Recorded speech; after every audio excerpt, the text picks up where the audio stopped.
Hello, everyone, and welcome to episode 248th episode of the Kouryer podcast. I actually don't know when was the last time I uploaded the video. I think it was 2-3 weeks ago.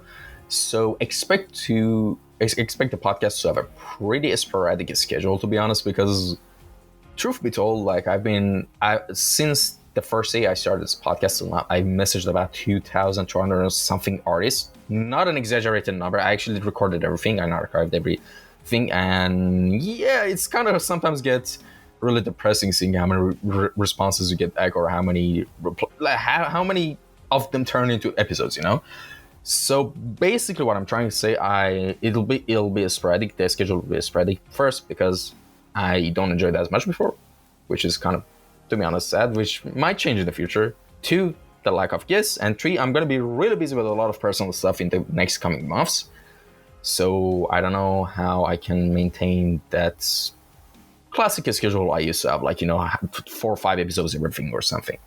So just gonna give you a heads up on that. And well, with that out of the way, let me just quickly introduce our guest. Our today's guest is Mr. Alex Huneycutt. He's a 2D concept artist at Alta VR studio from Kansas City. And of course, before we go into the questions, I need to quickly mention that in the for contact section of the captions, you can find the ID to his Instagram account, a tap link, which is kind of like a trade link if you're familiar with that, which has all the links of every other socials and things we're going to talk about in that. But I also separately put the links of our session, YouTube, and solo artist curriculum, which we'll talk about it soon, in the captions as well. So we can, check all of this if you're on Spotify, like Castbox, YouTube, Apple Podcasts, doesn't matter. The links are down in the description. And well, before I go into the signature question of podcasts, I have like a question for you. Why Radio Runner? My username.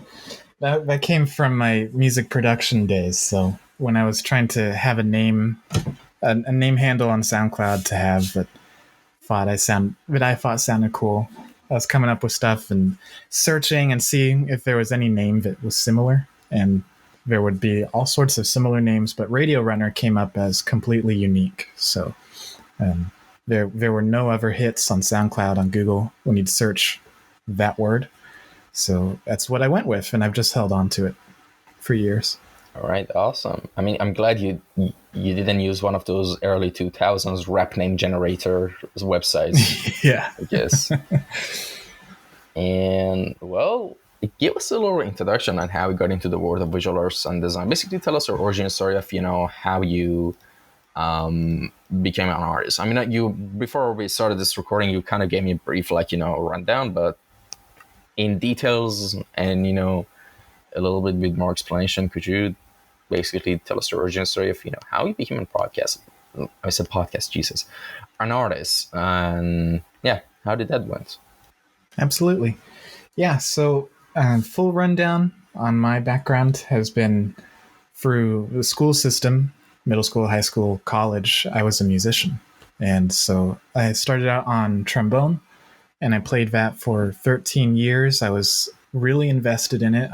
In Texas, which is a highly competitive musical state, I was all state in classical, and I was all state in jazz, meaning that I was considered the top 3 out of any student in the entirety of Texas for a bit. And I was thinking that I was going to go into music performance, or if that didn't work out, teaching. But my father was like, no, we're not doing that. We're going to get you in on a STEM degree if we're going to spend money at college. So I went to college, and I started in electrical engineering, switched over to computer information security, and finished in 3 years, got the degree, got the job. And I started working, and after about 2 months, it kicked in. I was just punching buttons every day, same thing.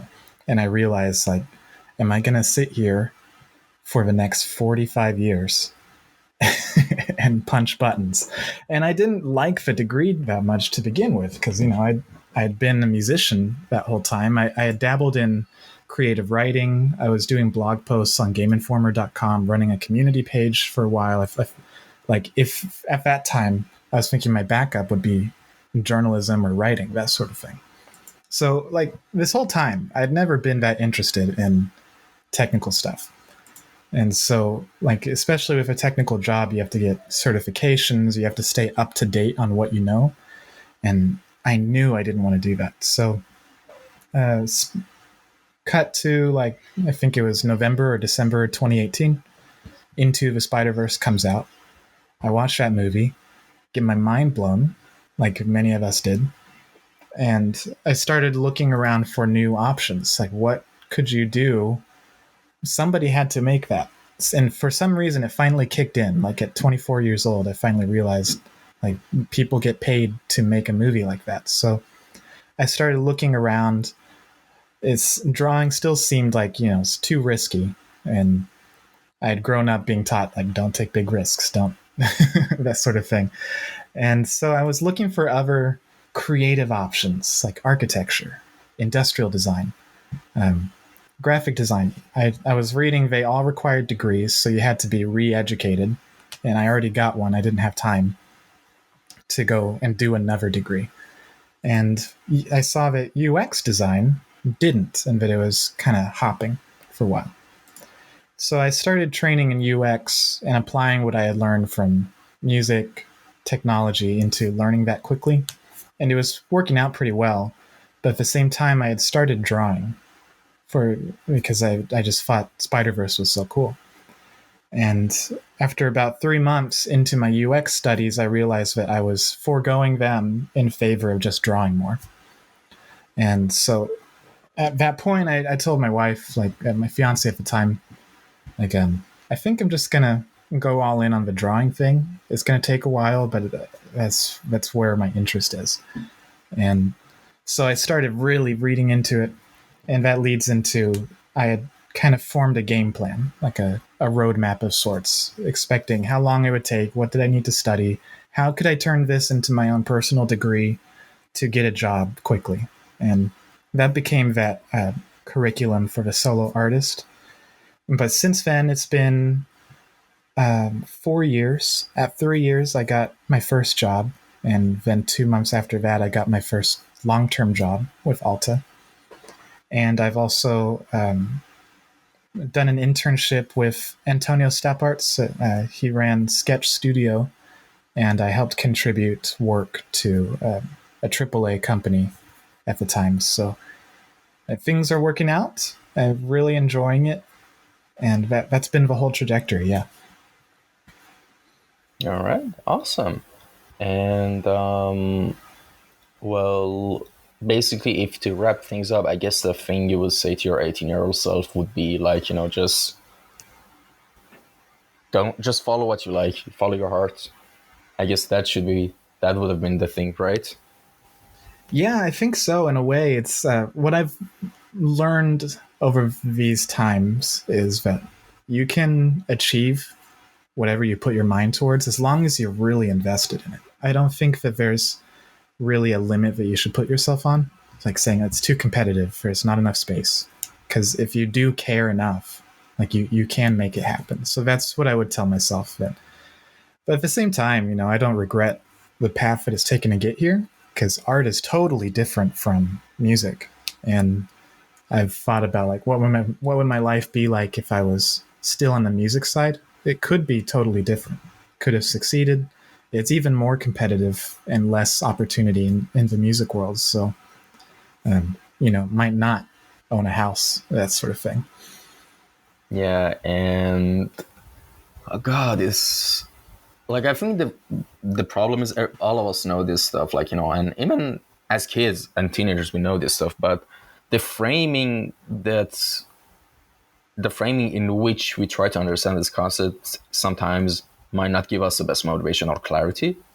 Mm-hmm. So I guess that's why you see a lot of videos on YouTube about one subject, and you keep seeing videos and those videos get views. It's not that the subject is different, it's just the explanations are different, and Yeah. to me the way I would explain this is like all of us start with like certain traits and the stats, all right, like in a video game, all right, all of us, and it's genetic, all of us just are naturally good at some things and naturally bad at some things. Like I'm horrible with driving, horrible. I never got my license, and I think I'll put that on the back burner until I have to, I guess, get my license. Like, and everyone told me, like, Ramti, what if someone has to go to the hospital and there's only you there? What about? I'll do something, I guess. I don't know, but I don't want to think about the Call an scenarios. Uber. Yeah, exactly, right? I mean, Yeah. what's gonna happen? Bleed out? Man up. All right, but that's not the point. But the point is, like, I'm really bad at that, but I'm really good at some other stuff. And the thing is, like, let's say the job of a welder, let's say in a society, in a city, the job of welding is really well paying and it's highly in demand. And you're born and you're better with, I don't know, cooking, I guess. You're just better at cooking. Like, you understand cooking intuitively, how to work with ingredients. So guess what happens? I mean, sometimes, sure, life forces us to take the careers and jobs that we don't have to necessarily just make the paycheck for rent or bills or stuff. But let's say everything was fixed and we're just dealing with the jobs, all right? So, like, it doesn't take a lot of brain power to realize you need to go with things that you're generally good with, like really good with. Because when you're like, the thing that you have the potential to become super good at it, right? Like, super good. What I mean by super good is a type of super good that, let's say you're a foreigner, all right, like in India or something, and you become an artist because you're great at it. But because you're born in India, it's very harder for you to get visas, just like in Middle East, just like all over the, like, third world countries and stuff like that. But if you're really good enough, the company you're getting hired or the place you're getting hired is going to make exceptions, is going to strengthen your case or something. And even if you want any or station challenges or just challenges in general, you have any recognition in your field, you will be the exception when it comes to visa. You won't be dealt with the same. And it's just not about it. It's about anything. Like, people say, oh, I can't do this. I was born this place, which, of course, trust me, I was born in Iran. I have Iranian citizenship, unfortunately. And I know how hard sometimes things can be when it comes to visa and other stuff. So, trust me, I know that. I've been there pretty hard. But I'm not going to make that the excuse for myself. Like, I know I have to become super good to actually get things forward in life. That's the only way, right? And yeah, so you have to be very careful with what you pick. Pick something that you can become super great at. And when you're super great at something, everyone will make exceptions for you. That's very simple. And that's what I could feel is when I was using my tech degree, I knew that's like, I'm not invested in this. I don't want to continue to educate myself in it. And I knew that, like, this first job that I got could be my last, because I might not be up to date when I'm interviewing in the next circuit, trying to convince somebody else to hire me. And it's like, I needed to find something that I cared about, and art became that. Yeah, that's awesome. And the cool thing about the harmony of, like, music and visual art, what is, like, I guess, like, this is a really weird recurring thoughts I've been having since I was, like, really young, but I've always had this weird feeling that I might lose a leg or I might go blind, which I nearly went blind when I was 10, but that's another story, and which is really scary. But the thing is, like, I always, like, basically my brain thinks of the worst case scenarios in everything, and the way I make myself feel better is to prepare for basically make all the preparations mentally and everything for the worst case scenario. Because what's going to happen? What if the worst thing happens? I'm going to be fine. I have plans. That's how my brain is, I guess. right. And when it comes to going blind, I was like, all right, there's going to be a lot of challenges. First, I can't live alone, I guess. But the second thing is, all right, how am I going to enjoy life? I can't do visual arts anymore. It's gone. I can do sculpting. I mean, I guess you can. But music is the answer. Yeah, it is. Unless you've seen the Lionel Richie music video for Hello. You know that song? The Hello. Oh, yeah. No, I haven't seen a music video. No. The old music video is that there's a woman in the sculpting class at the university that he's a teacher for, and she's blind. And turns out that she knows his face so well by touching him once to meet him that she's able to sculpt his face. And it's a love story, forbidden love or something like that. I mean, actually, that could happen because just a side note, I've been doing an experiment for a couple of months, but of course the experiment is finished. But I actually said this in a couple of previous episodes before because it was related to the subject. Like, the thing is, when I used to play Valorant a lot, like I don't anymore. Like, it's been a couple of weeks since I uninstalled it. And the thing is, sometimes I have a playlist, my watch later playlist on YouTube, which I still do this, by the way. I always have it on when I'm cooking, washing dishes, playing even other games. I still do it, or just music. Sometimes I always have to occupy my brain with something because I'm not good with silence, I guess. And even at nights, I have like this ambient rain sounds to sleep to, which is all really awesome, by the way. Yeah, yeah. And the thing that happened, of course, when you play music, you can't really, in a competitive shooter like Valorant, you need to always hear footsteps and everything. I turned that thing completely off. So I thought I was giving myself a disadvantage, and I was like, whatever, I don't care about binoculars, I just want to spend time. But a weird thing happened. My aim got at least 10 times better after what? Not at the beginning, not at the beginning, by the way, but after a couple of days when I adjusted, my aim got ridiculously good. And I kept getting aces. Aces is basically when if one player from one team kills all 5 players on the other team, right? And I kept getting aces and aces. Like, I mean, not a lot, but usually every 2 days, 1 or 2 aces would happen, which is actually pretty high. So what I realized was I turned off one sense to increase other senses' powers, and that's basically what happened. You know, and compensated for it. Yeah. Yeah, exactly. And the thing, what you said with the woman with the sculptor, she was blind. I could see that actually happening.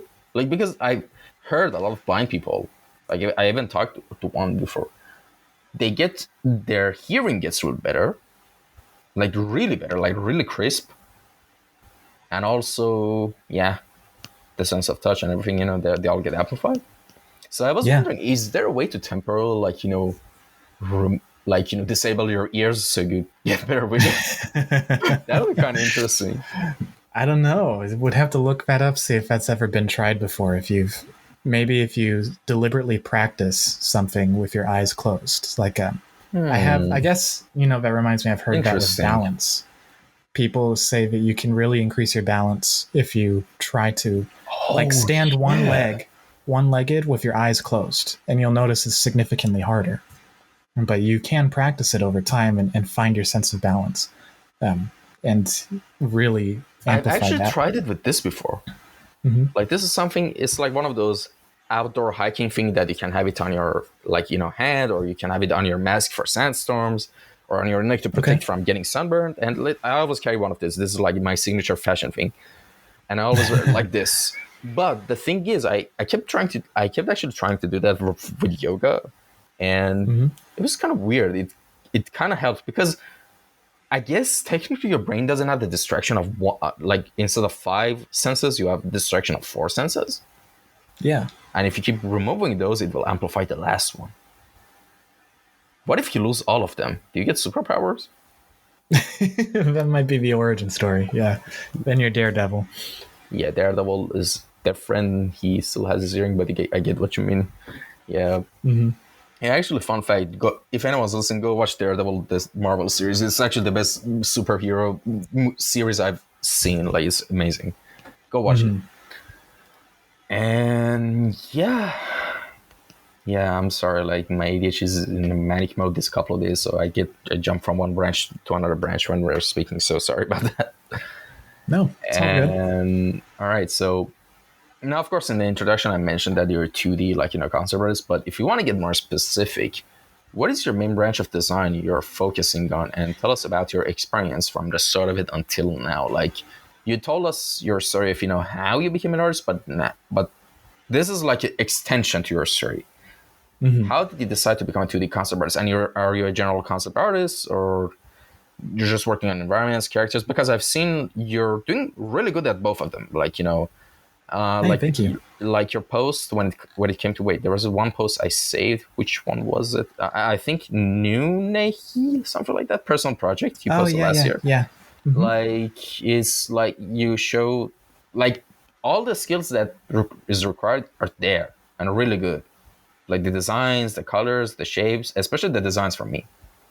The Oh, I appreciate characters, that. they're really good. Like this is like a documentation for an actual, like, I don't know, an IP, which is really great. So I think it's gonna be interesting when we get to the curriculum part of this podcast. But for now, tell me, what are Mm-hmm. you aiming to become a specialist at more than anything else? Okay. Well, you did hit the nail on the head. I do kind of consider myself a generalist. But so I've been giving it a lot of thought lately, then, because I haven't been sure what to kind of spec my time into. My wife and I just had a baby this year, February, and time has become way more limited. Congratulations, by the way. Thank you. She's a beautiful baby girl, but it does make learning on the side significantly harder to come by. And so I've just been kind of freaking out. Like, what do I do? What am I actually good at? Everyone else is getting so good at their specialty, and I kind of feel like I'm circling the drain a little bit. I do think where I want to go is general world building and design stuff with a mix of storytelling, with like the personal goal being that I can publish my own world building books or small graphic novels, that sort of thing. So I want to be able to draw characters in cool scenes doing cool things, interacting with each other. That's kind of the main goal. And I don't think that I want to, become a 3D environment concept artist kind of guy. The concept artists that spec into 3D really hard and make these amazing vistas. That's cool, but I don't personally like to do that workflow very much. So I've been thinking I want to stay in drawing world. And if there was one thing that I'd say that I could be good at, it would be drawing. And at least I want it to be. So for work, I started off, my first gig was thanks to a friend of mine that I had met through Brainstorm School. She hooked me up with a small indie animation studio. Two sisters who had worked on the Teenage Mutant Ninja Turtles Nickelodeon series, the recent one. And they started their own studio, so I was a background painter for that. So I've got, background painting experience. At Alta, I am the sole concept artist, so my responsibility is to just do everything. UI, character, all that. I had gotten an interview and a job offer by Brazen Animation. They're a studio based in Plano, Texas, which is a suburb of Dallas. And I hadn't heard of them before, but they've done trailer work for like Fortnite, League of Legends, and like Space Jam, the recent movie. So that was cool. They had told me that they liked me because I could change color, style. My strengths were strong across the board. So I think other people are seeing that as well, that I do look like a generalist rather than a specialized kind of artist. And I'm cool with it being that way. And I think it's more fun to be able to do it all, And that's where I stand on it.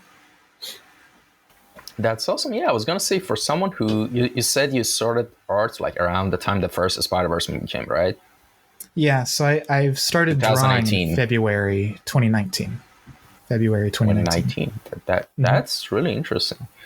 Because let's say in February 2019, like till even let's say right now, like especially the way you draw characters, you paint characters, like it's a really good progress, to be honest.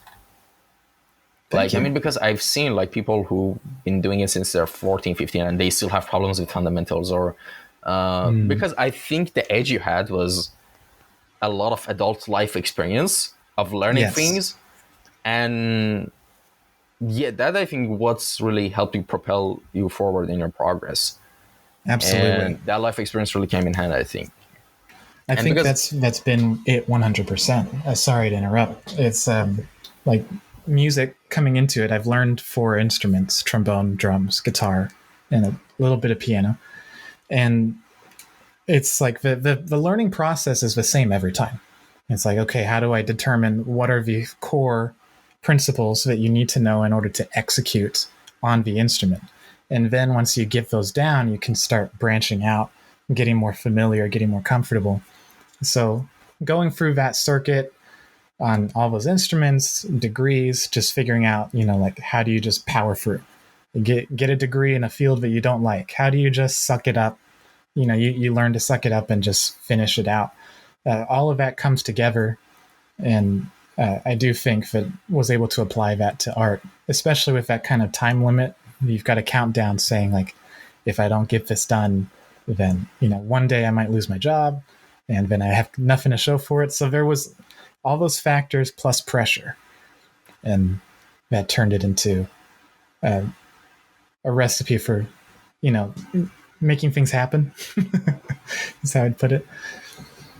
Yeah, I mean, like, here's the thing. There's a really... I don't know why more people are not talking about it. It's not just in art. The skill of learning is a learning in itself. It's like the more you learn stuff, even if it's random things, your brain is more primed to learn other random things or just anything, Yes. Like, because I've seen that. Like, I was I live in Turkey, of course, and when I initially started going to Turkish, language class, I had classmates from different backgrounds.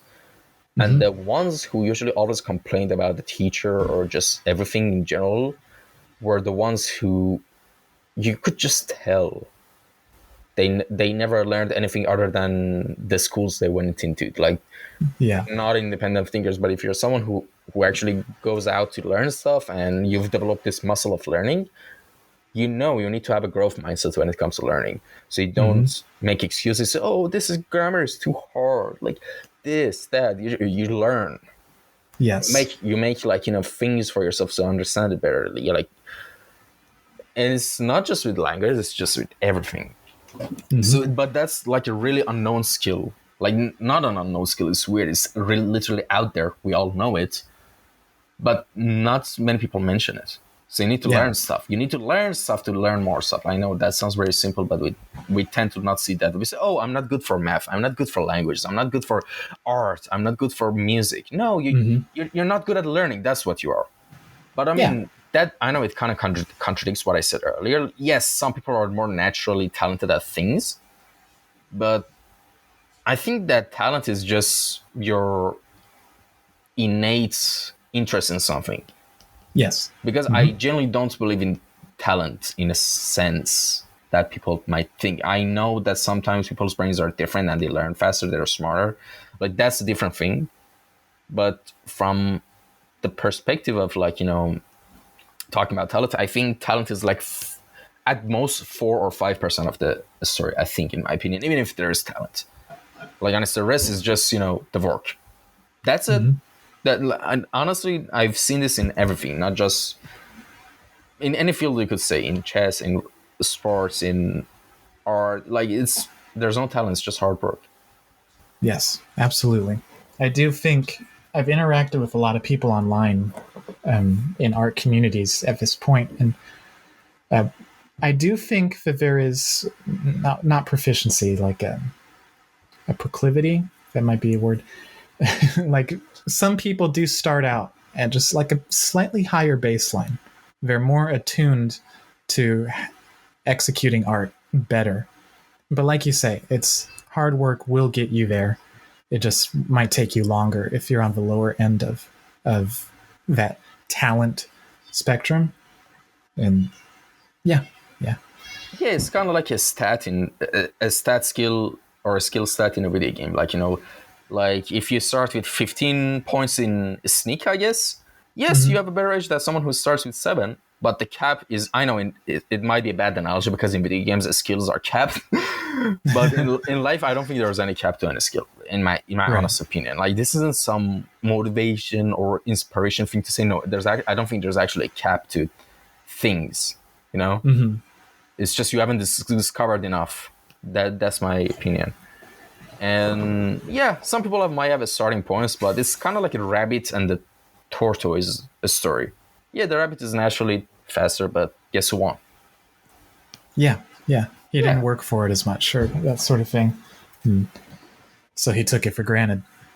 There's one thing, if people are listening and wondering, like, how do you learn to learn? I think the ones that pushed me over the edge were, one, I just done it so many times with unique interests, but two, working out and my degree. I think those were the ones where I kind of realized, like, here's how you can kind of put things in a box and make actionable steps towards progress. Because working out requires discipline. It requires you coming in every day. It requires you having a game plan and an understanding of, I need to hit these things repeatedly until I see progress, and it's going to be delayed. And so that activity or interest is just a very good way to see that happen. And then you see it physically, and then you're like, wow. So you can kind of construe that back into learning. And then, like, learning something that you don't enjoy, like with my degree, I had realized that I just had to go over everything twice, and then I needed to teach somebody. So that in itself taught me how to apply that to other things in the future, where, I would absorb new information, I would go over that information, break it down, and then I would turn around and explain that to somebody as quickly as I could. And, you're going through that information 3 times in that cycle. And it just cements technique, right? Yeah, that's true. Mm-hmm. And I didn't know what it was called at the time, but I had kind of learned that naturally, of just, this is the only way I can survive in this class. When I think I was doing, it was information security, but it was like all of the protocols and just memorization and database keys and stuff. And I was like, God, this sucks. So I really had to figure something out. Yeah. Yeah, and honestly, for me, like, what helped me the most, like, usually, like, I'm gonna be honest, I'm one of the most undisciplined people I've known, like, in my life. And I'm not saying it proud. Like, here's the weird thing. At the same time, the most disciplined, and at the same time, most undisciplined, right? Like, it's really hard and weird for me to get a grasp of this, like, the saddle of my horse of a brain that I have, right? But once I get it, it's locked. But sometimes it slips away. So the thing that really helped me, like, get things done, is to gamify my life, basically. And it really does make it fun. Like, if you make, like, progress trees and charts for everything you want to do in life, like, it gets really fun and it gets really satisfying, like, ticking them out, and you see the whole, like, layout. It's like, whoa, I did all of this. Like, if it's, I actually, like, I have plans to make a lot of YouTube videos, like, later, like, because I love doing YouTube and just making these videos, not for the sake of views, like, but of course I have plans to make some high quality videos. I just need to get my schedule up free a little bit. And, I have a lot of plans with my YouTube channel. But that being said, the way, let's say, I'm just going to give you an example to anyone who's listening. For example, let's say fitness. You want to get good at fitness, right? First things I need to mention is, if you want to go into the competition route, whether it be bodybuilding or just other things, this guide is not for you, because weight matters in those sports. So this is just for general person, all right? So you start off with the couple of basic stuff. In like a little squares at the bottom of the paper, you write 20 push-ups, 20 squats, 10 pull-ups, and all separately. So when you could do those things in one go, in one set, that's your first level, baseline. You can jog 8 minutes without rest. That's one block. Then you increase the intensity as you go, and you make blocks and blocks and blocks. And all right, so now I need to do clapping push-ups. I need to do, jumping squats. I need to be able to sprint 30 seconds non-stop full power. So those are going to be your next goals. And how you make it more fun after you've done all that, all right? Like, a really great way I always find it is you can put for yourself is competitions, local competitions, or not actually local competitions, even personal competitions. Run your first half marathon and time it yourself. No, you can run your first mile and time it yourself. Like, there's different things challenges you can do. But honestly, competitions really are very important because yes, sure, you can do things by yourself. You can increase the intensity every time, progressive overload, all that good stuff. But it's different when you do it in a competition. It's different incentive. You're competing with other motivated, disciplined people.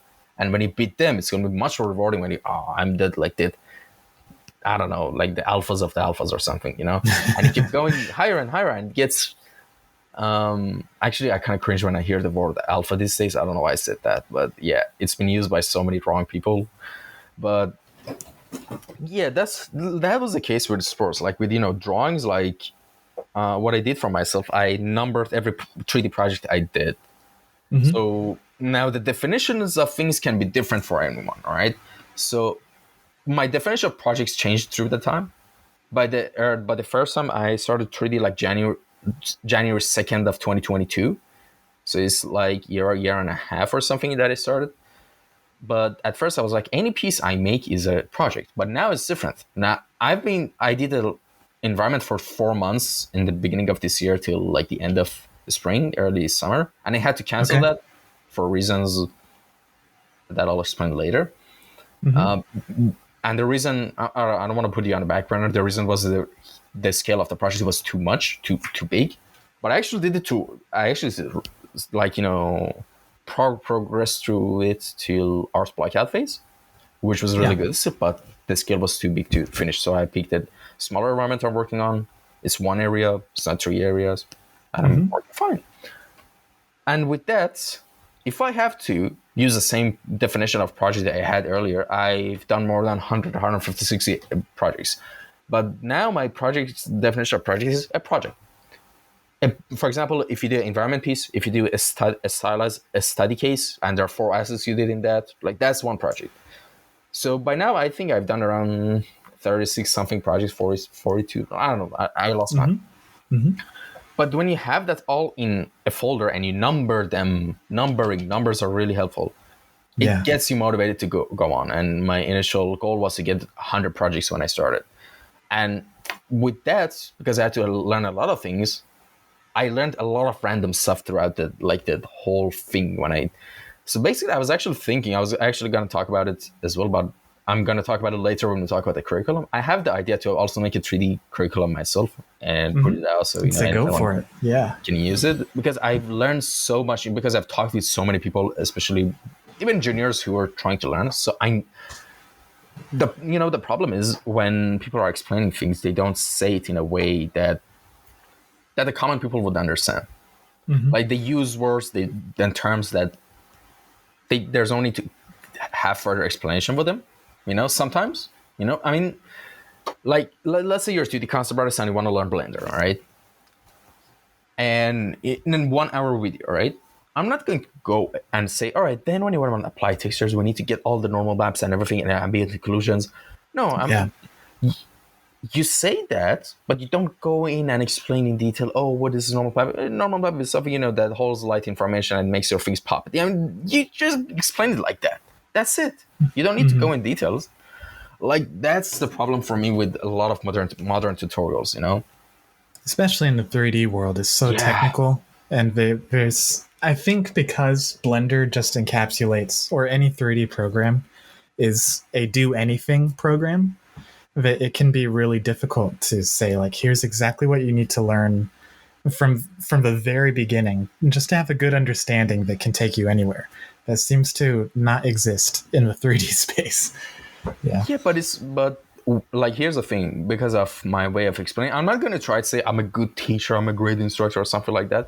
But because of my style of explanation, like I've had like 2 of my friends like who are actually artists as well. One of them is senior artist and one of them is like a freelance illustrator right now. Like they both wanted to learn Blender and they asked me, and they specifically wanted on Skype because they wanted to record their recording, Because I explained in a way like, I don't go around technical things and stuff like blah, blah, blah, like that. Like, I just explained it like it is. You put this, you put it over there, and boom, done. Like, and of course, sometimes my language doesn't get so family friendly, but I think that's one of the memorable things I think about my explanations, I think. But yeah, and it sticks better than just, hi guys, welcome to this tutorial where I'm going to explain how you can, snap objects onto another object.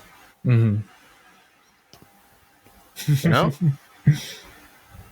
And yeah, like the whole thing of teaching is a very delicate thing, which we can actually talk It about for is. hours. It But is. yeah, that could be the subject for another day. But now, speaking of like, by the way, do you wanted to add anything to the last topic before we move Oh, I'm on? good. Yeah. All right, awesome. So the next thing I want to ask you is, how does your design process usually go anytime you want to start working on a new piece or a project? Like, basically, what does the structure of your pipeline look like? Structure of my pipeline for what process did you say? Sorry. Design. Just my design Yep. process. That it ebbs and flows, but usually I kind of obsess over the setup where I really like to think through the details. And that's one thing that I think people have said, like, oh, wow, I wouldn't have thought about putting this thing on that character. It's just because I like to do the research part. I think that's one of the fun parts about art is every time you want to create something, it's an opportunity to go and read, learn about the thing that you want to design. So I do go and I try to read up on different cultures and different things and look for like what is unique in that hasn't been done before. And then I'll start looking into that. I can kind of make a little brainstorm session where I start connecting dots. And then with that, hopefully apply it into drawings. And at which point it becomes like, okay, this can become a whole project. And I get excited. So I start thinking about like, what do we want to show? Do we want to show character's house? Do we want to show this interesting location? Do we want to show what the character does? And it evolves from there, and I'll create checklists. But yeah, it's usually like a very strategic isn't the word, but structured approach to design where I try to cover all of my bases before I even get a pencil on the page, which I think can hurt me quite a few times where it would have just been easier to just show up on the page and put something down just so you have something to work with first. And there is the pitfall that when you over prepare, it's what's the word? It's analysis paralysis. Yeah, I was gonna So say feeling paralyzed actually for a second. yes, so I do run into that because of how much looking around that I'll do. So it's a balance that I'm still trying to find, and I experiment back and forth with just starting or just or spending a lot of time in research. But yeah. All right, and yeah, I mean, the thing is when it comes to like design, there's like different ways people approach things. Like for example, for yourself, you basically come up with concepts and the keywords and everything to an extent that's fully fleshed out. Then you start working on it, which Yes. I get that, but for me, which is actually like it's a balancing act, like for me, like my last I guess 3D environments are different in a sense, I guess, but they're similar in design. I guess it's not that bad. I make a really rough blackout with horrible scale. Like the scale is completely incorrect because I don't know if like in 2D it's pretty easy, but in to kind of get the scale out, especially in concept art, because you don't need to be like definite with the meters and like everything. Of course, the scale should be there in comparison to each element of obviously, but when it goes to 3D, there's added addition that it can severely affect the game environment or the animation, so you have to be extra careful with that. Yes. And I'm kind of new at that. I'm improving at that, but I used to be horrible at it. Like even with this environment, I just played with like the shapes with Legos to make it block out. Horrible scale, keep in mind. But then when I'm happy with what's in the map, I start like taking screenshots from the Unreal Engine and copy paste it on Photoshop, and I start overpaint the way I wanted the design to be. And I actually recently finished the whole concept art of my recent environment. And by concept art, I don't mean like the concept art that usually people have in mind is just sketches. And yeah, and after that, like I can now work on the scale, I work on what I wanted it to be. Like I have a good vision for it now, and it makes the work much easier, Yes. And yeah, that's how the thing goes, I guess. And do you have anything to add to that? I hadn't had a lot of experience with scaling in 3D until interacting with one of the 3D artists at my job, and he was talking about like he needed to know if we were going to decide if the door height was 1.6 meters or 2 meters, and this was going to drastically affect animations somehow. I did find that fascinating. It sounds way more technical than I would have expected.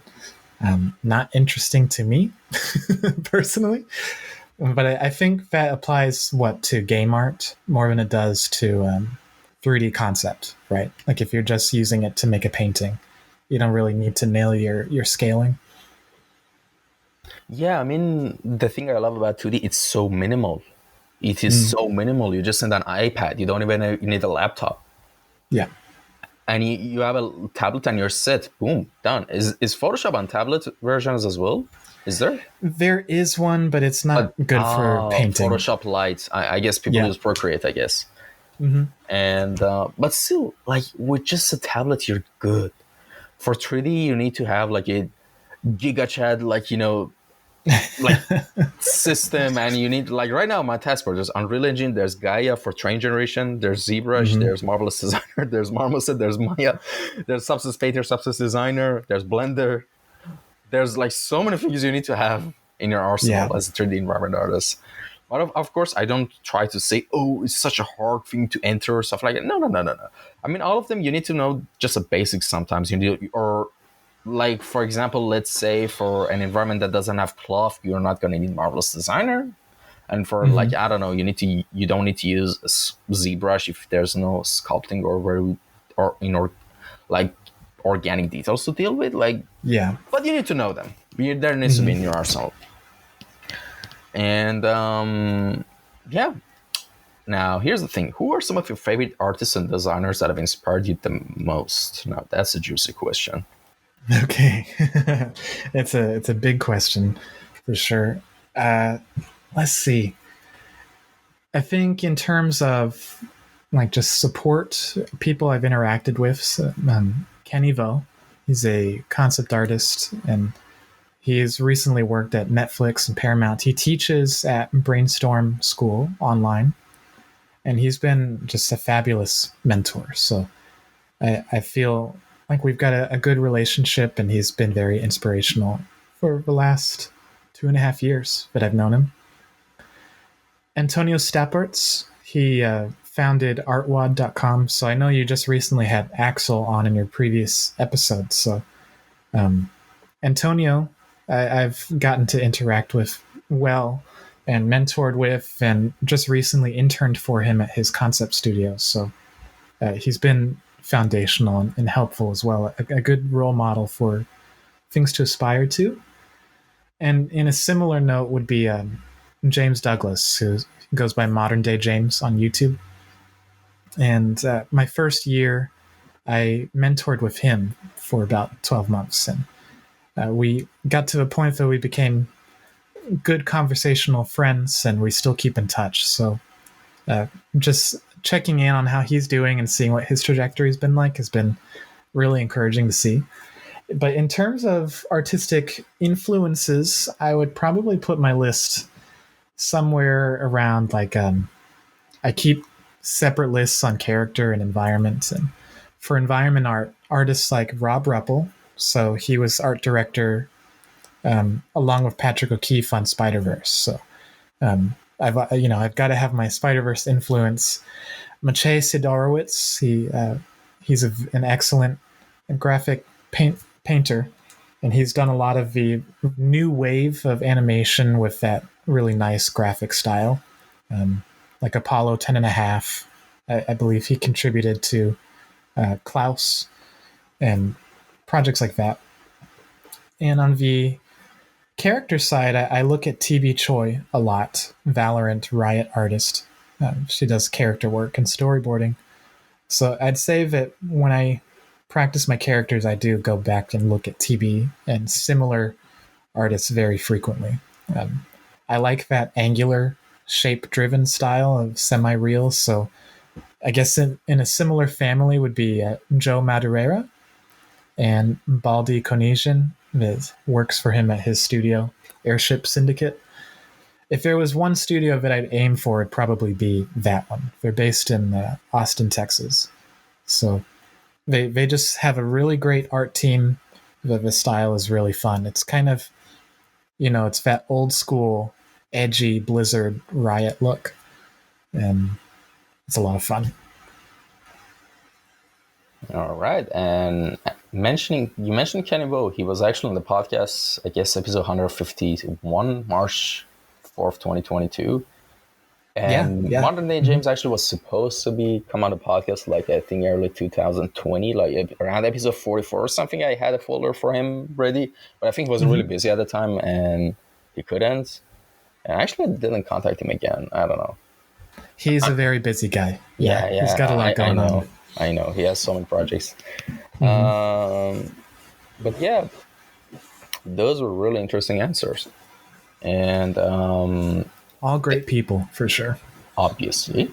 And the next thing I want to mention and talk about is just, some of your general influences now. Like, I mean, of course, it seemed that even in the beginning, you were a creative kid from the beginning. So were you ever, like, into video games when you were a kid, like the rest of your peers in the generation? And what were some of your favorite games from back then, and also some of your favorite gaming memories?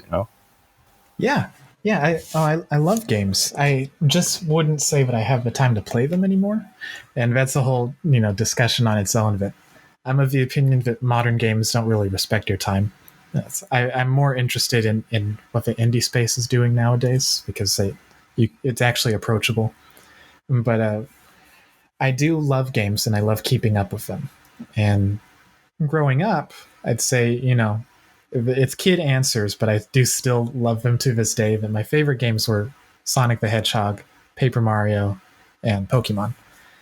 But as I hit high school, I started playing a lot more, and I wanted to kind of expand my gaming vocabulary kind of thing, because I was writing on GameInformer.com quite a bit in the community section.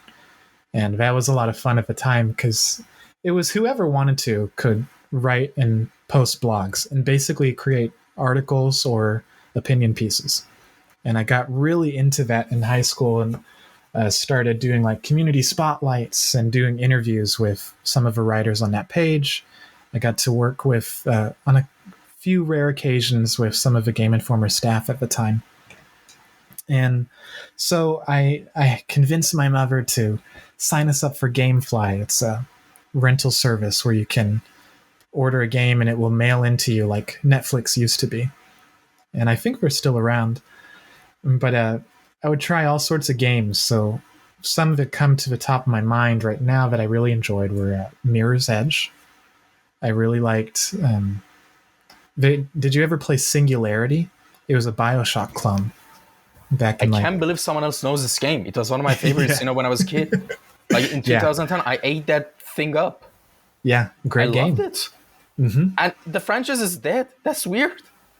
I don't even think it made it to franchise point. It's just for one game. Yeah. That was really great. Dishonored was... I remember playing that with my friends. It was back before anyone knew or cared about Arcane, but we all loved Dishonored, and we were all telling each other about it.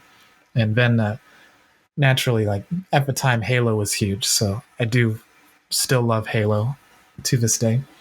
Final Fantasy has always been a recurring thread, and then I do enjoy JRPGs. So I've played Golden Sun, Chrono Trigger. Recently, of modern day, Persona 5 has been one of my all-time favorites, and I really love that game and its graphic design. Huge inspiration. Yeah, that'd be a rundown. Some of my favorites. That's interesting. So, by the way, just before I quickly say anything, I need to suggest you, if you like the genre of JRPG, there's this little fun, cute game that actually got released with actually 2 sequels. One of them actually got released 2018, and one of them, I think, recently, like last year or something. I don't know. But don't let the name fool you. It's actually a very nice game. It's called Fear and Hunger. Okay. It's... I'm just joking, of course. Like, it's actually but don't get me wrong, it's one of the coolest games I've played in a while. The writing is amazing. The world building is amazing. It's pretty, like, as the game suggests, like, do you know, are you familiar with the anime Berserk or the manga Berserk? Yeah. Yeah, Yeah. it's like that in video game form. It's extremely hard game. Oh, It's nice. brutal, but the writing, honestly, the writing is really good. No joke. The world building is really good. The little nuances and details that are in game design are there. Like, it's an indie game, by the way, and the price is very cheap, and the sequels go hand in hand together very well. Like, I recommend it to anyone who. But of course, the Yeah, I'll themes. definitely check it out. But there are gore, sexual themes, like any effed up stuff you could think of in that game to the maximum. So go with your own caution. But of course, it's in a pixelated graphics, so at least I guess. There's a lot of abstraction there. Yeah, exactly. Like, but yeah, if you're into those type of stuff, I really recommend it. But keep in mind that it's a really hard game. But the weird thing is, it's designed in a way that even though it's a hard game, you die a lot. You want to quickly go back in there as soon as you can and try again. And also, the dungeons are auto-generated, so you don't always get the same dungeon, so you're not going to get sick of it. But some things are constant, obviously. But in general, like, it's a good experience, honestly. Especially, but I also recommend. But the fun thing is, even though there's Fear and Hunger 1, Fear and Hunger 2, it doesn't matter which one you play first. Because interesting. They're historically, of course, different. One is set in the 1500s and one is set in 1940s. But they're connected and there are even recurring things happening, But I recommend playing the second game first. It's more fleshed out. It's a little bit easier than the first one. And there's more characters to choose. I really recommend the second game, honestly. Okay. It's called Fear and Hunger Terminal. And very neat. I hadn't heard of it before. Yeah, it actually got blew up in YouTube actually recently. That's why everyone is talking about it now. Like, and honestly, speaking of games, when was the last new big game you played? Like that, there was so much hype around it. I've only played a few since starting art because it's just been the focus of my life direction. But I did play Final Fantasy VII Remake right when my baby was born. So we had a lot of, there's a lot of downtime where you could do something, but you couldn't focus on things. The hard stuff. Like I didn't have time to work. Headphones for. Yeah.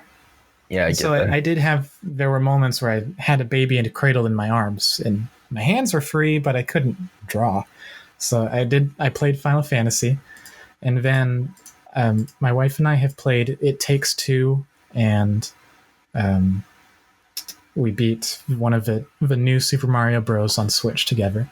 But prior to that, it was probably like 2018 when I was transitioning from college to work, and I had 6 months of downtime, and I caught up for a bit. So at that time, I played Gravity Rush 2 on the PlayStation.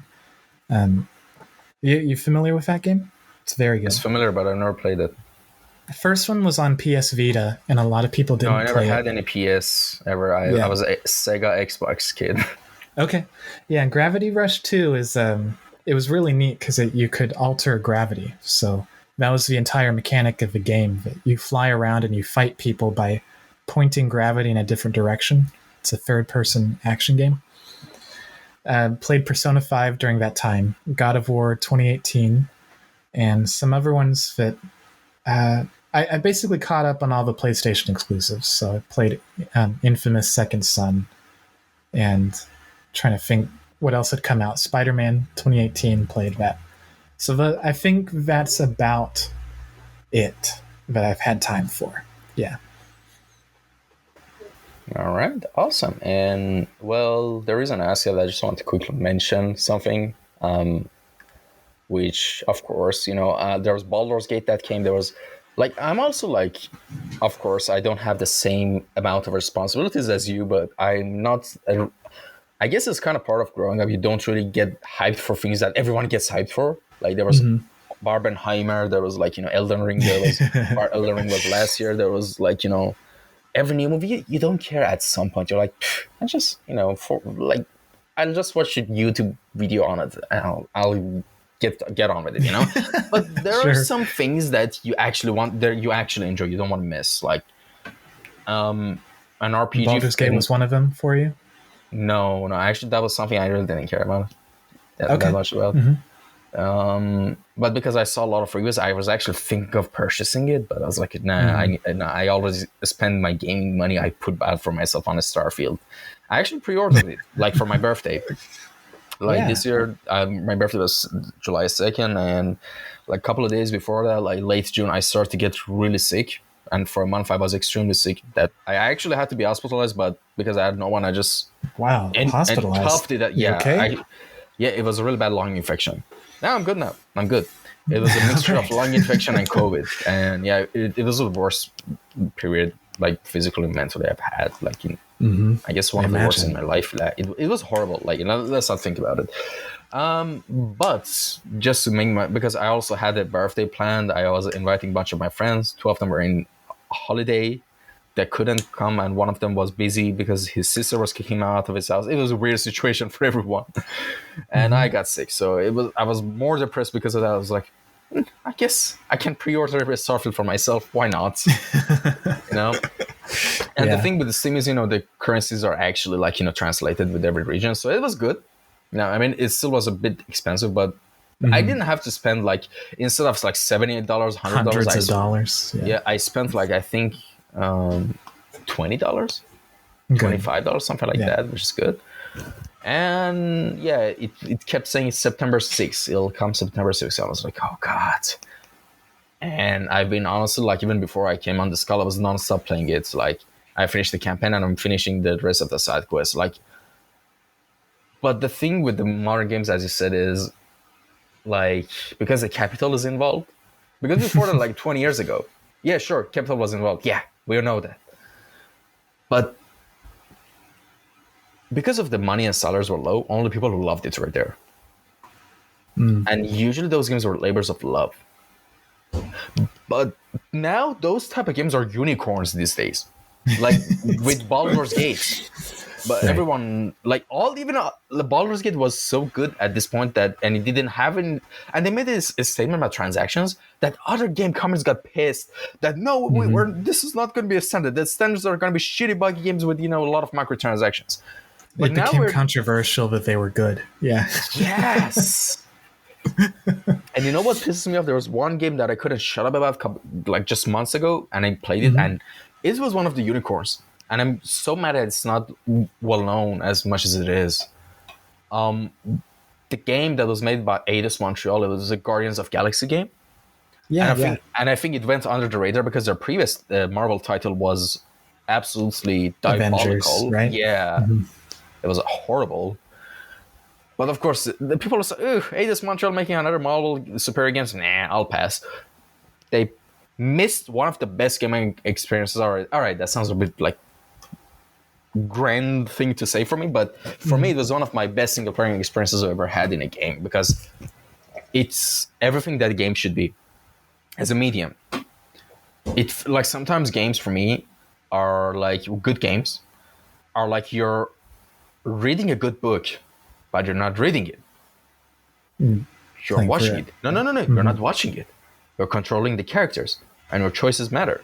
Yeah, I mean, it's a really old trope, the whole choice thing having different consequences. I'm not necessarily impressed by that, but the game, the art, the writing, the photo mode that they put in the game, and the features that was involved with the photo mode as well, that the replayability, the comedy of it, the writing, the being true to the source material.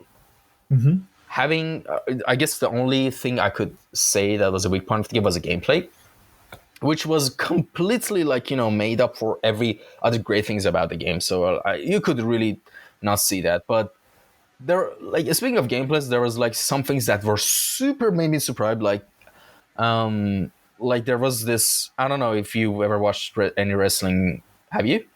Like any WWE stuff, but basically there's this famous wrestler called Shawn Michaels. I mean, his move is not, his finisher move is called switch in music. It's basically a super kick, Okay. But the super kick is basically like it's even a martial art move, I guess. and if I want to get technical, so it's not necessarily his move, but he popularized it.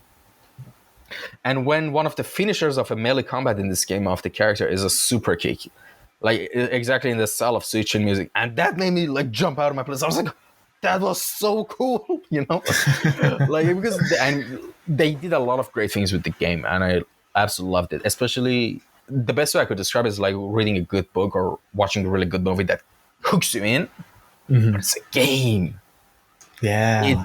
The best way I could describe it is I used this term before, labor of love. That's little what was this game was, and just it was 18 hours of solid gameplay, like a story mode.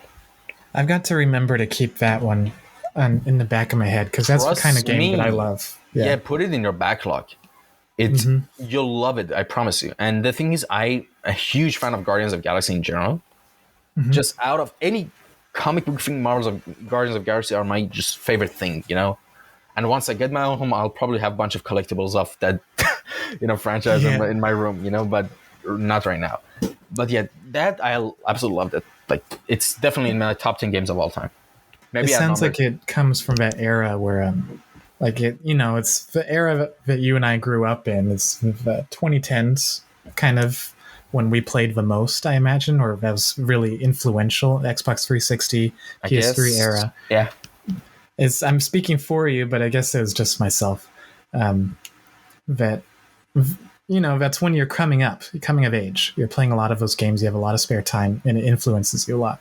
And we had a lot of those single player 10 to 20 hour long games that came in, did their one thing, and got out. I miss that. Yeah. Sounds like Guardians of the Galaxy manages to do that. I forgot a very important thing. Do you remember in those games there were secret areas and collectibles? And there was galleries, you unlocked new skins and weapons by actually finding the secrets and the game rewarding you for your exploration or just coming up with challenges.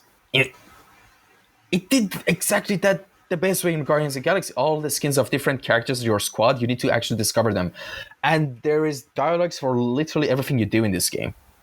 Like your crew members, like they actually scripted it as events like so many times, so many different places and levels. And it's a huge game, by the way. So many lines of dialogue, by the way. Like if you try to go a different back, someone says something. If you shoot randomly, someone calls you crazy and an idiot. If you try to, and I know that sounds very like simple, but actually there's actual fleshed out dialogues that don't actually say simple stuff like this.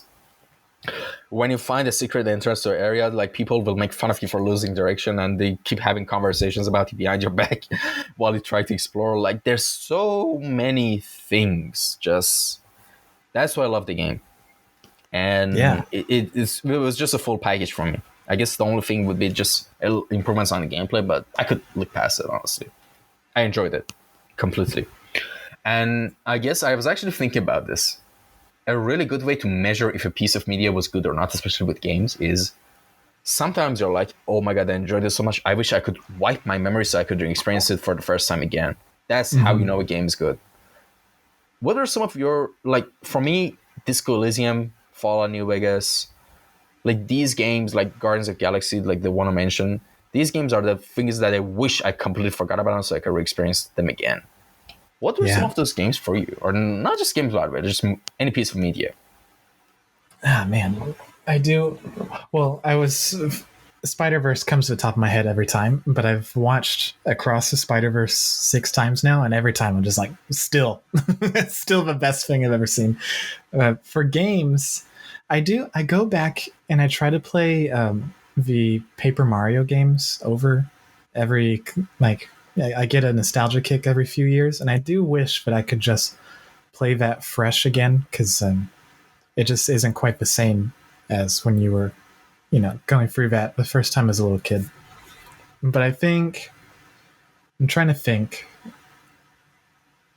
I don't know that I have one specifically. There's quite a few games that I've played. It's just I'm pretty satisfied with all of them. I'm thinking BioShock Infinite, Bullet Storm, that was okay.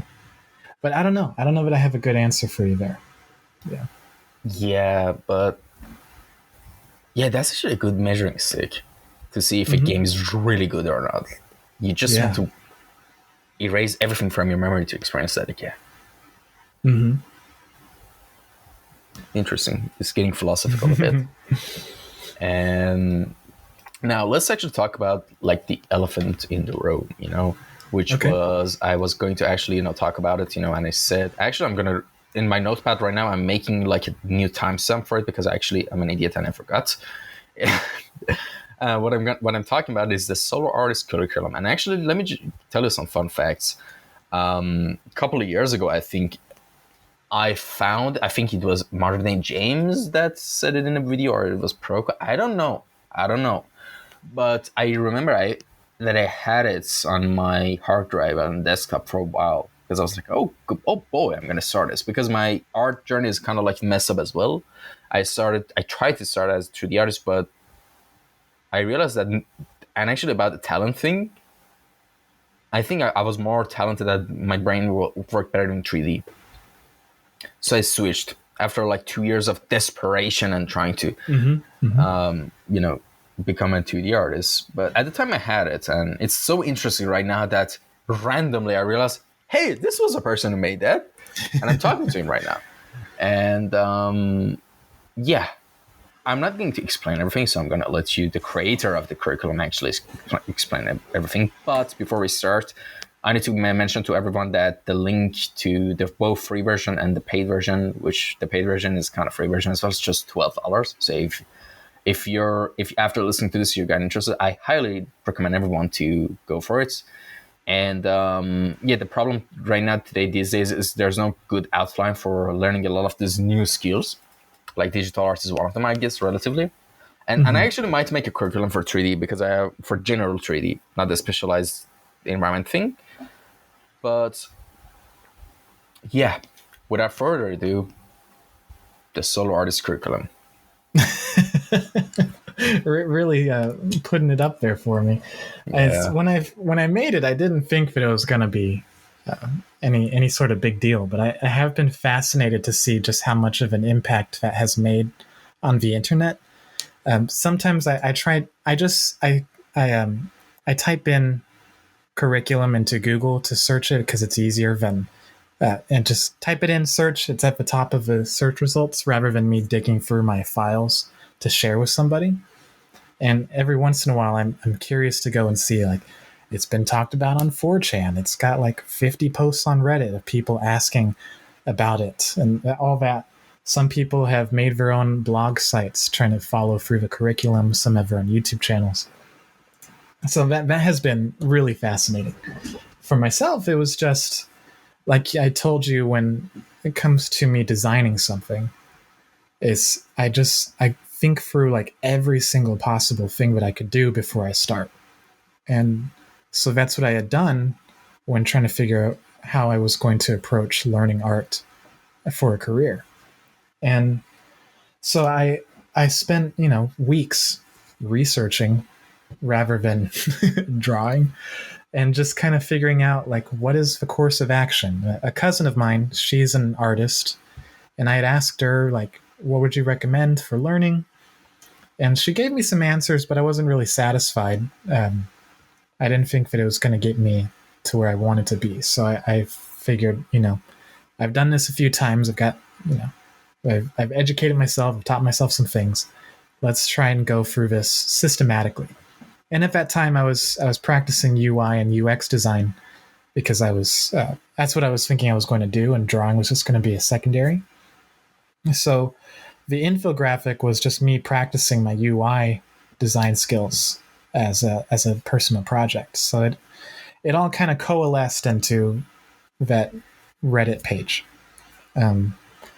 Since then, I have finished it all. Like, I've practiced it all. There's been interesting interactions that have come out of it as a whole.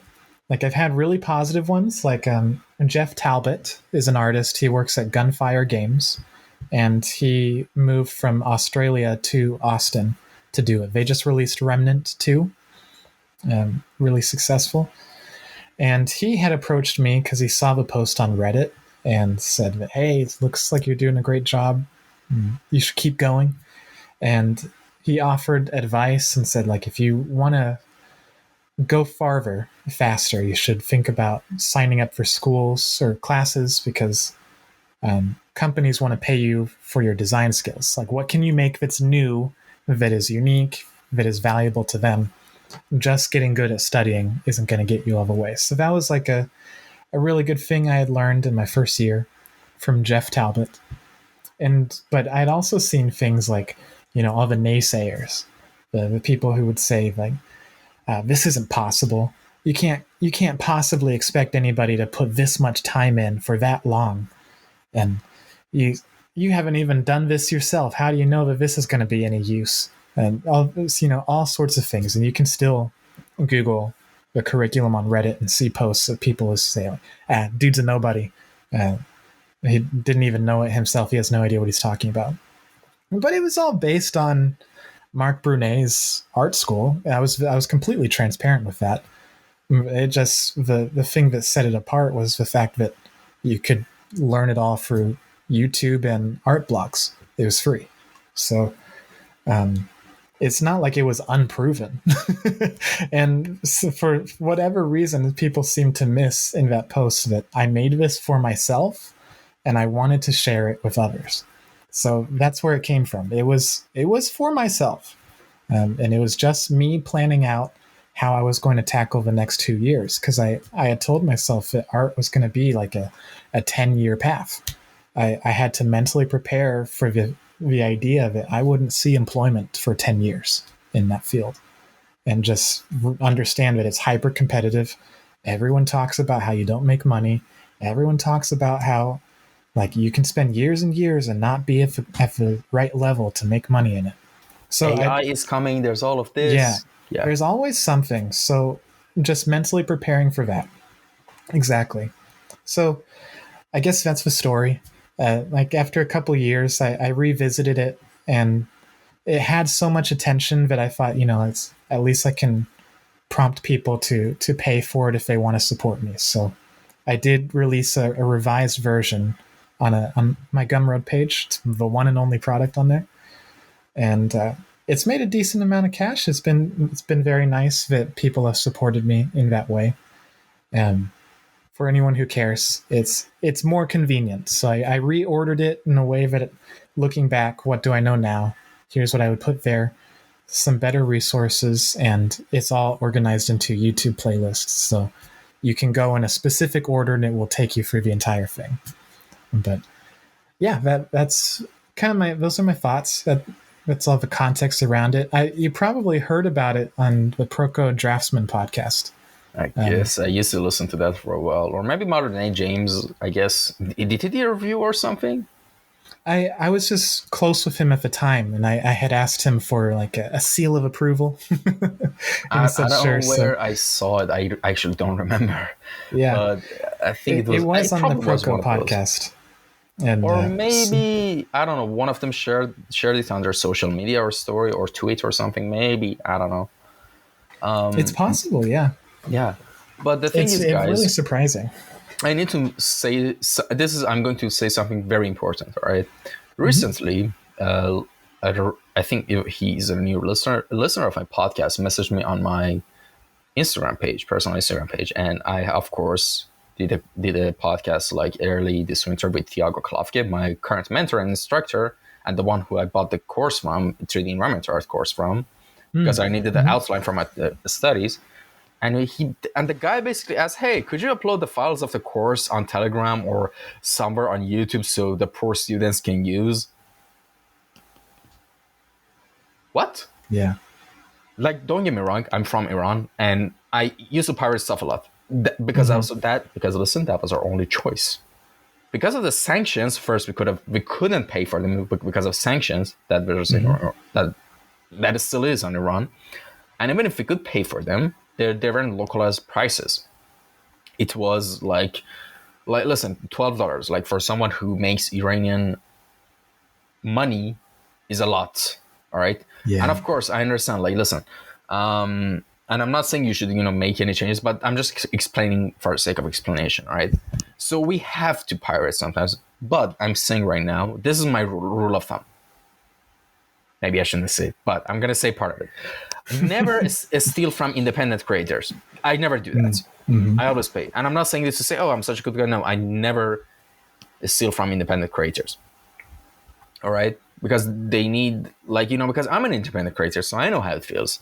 Like, imagine I make a course or make a guide and I see it all over the place and only 8 people buy it. That's going to be really disappointing, right? So, no, I never, that, like, all right, the part that I probably shouldn't have said it, I'm going to say it. The big corporations are open business. All right. What I mean by open business, let me clarify. You can actually buy from them, and you should buy from them, because big corporations are just amazing. You know, they care about you. They care about artists. You know, like, you definitely don't want to cosplay as a pirate this Halloween. I don't know. Wink, wink. Yeah, like, I'm glad I clarified that. I love big corporations. Landlords are the backbone of this capitalistic society. I love all of this. You know. Yeah, guys, like, just go big corporations. All right. So now with that out of the way, I think you guys can understand my stance, right? And yeah, it's like, even if it's $12, like, it will compound and can help someone in an independent person's life, you know. So yeah, definitely do that if you can. And I've wondered if Gumroad supports regional pricing. If that's something you can that would be great. Like, turn on. Steam has that, all right, and Steam also sometimes disables pricing because, for example, Turkey's economy has really gone down in the past 2 years. It disabled the pricing for a while so they could adjust. Yeah. And, like, because, listen, I've got a lot of games for a really low price because of that. But now, of course, they adjusted the price and I actually had to pay a little bit higher, but it's still lower than the original. That would be great. Actually, it would be beneficial for every Gumroad, for every other platform, to have regional prices. Like, for I think it's only fair. But there's a problem with that.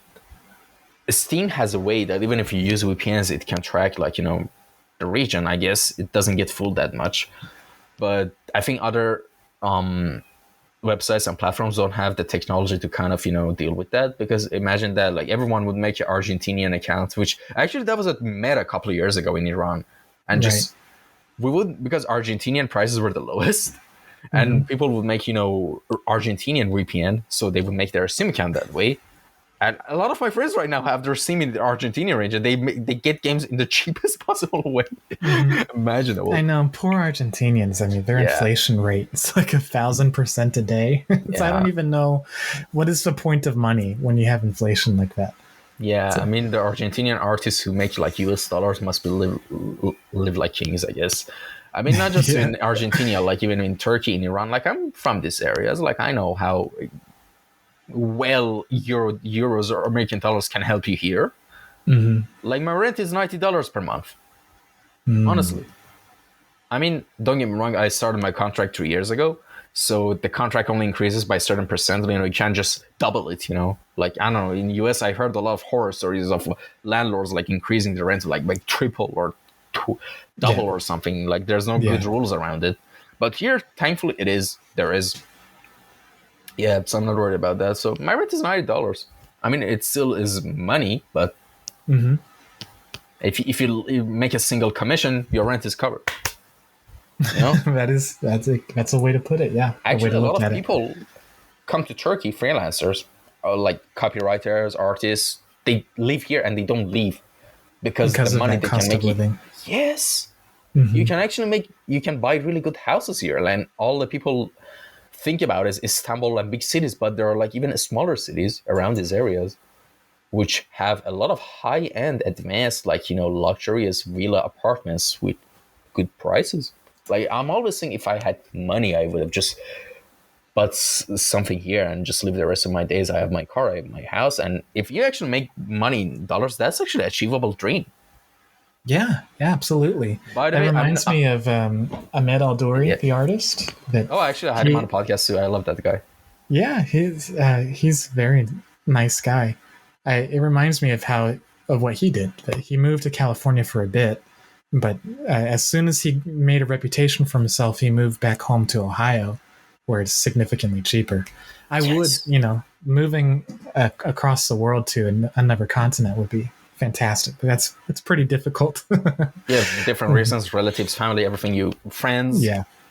Mm-hmm. Like, and especially in a country like Turkey, like no one knows English. No one. Like, Mm-hmm. it's really weird. Like, I don't get it. Like in Iran, it's weird. It's different. Like if you go to Iran, like even old taxi driver knows a little bit of English and they help you. But here, Sure. yeah, just there's two type of people you need to avoid as much as you can in Turkey. One, taxi drivers.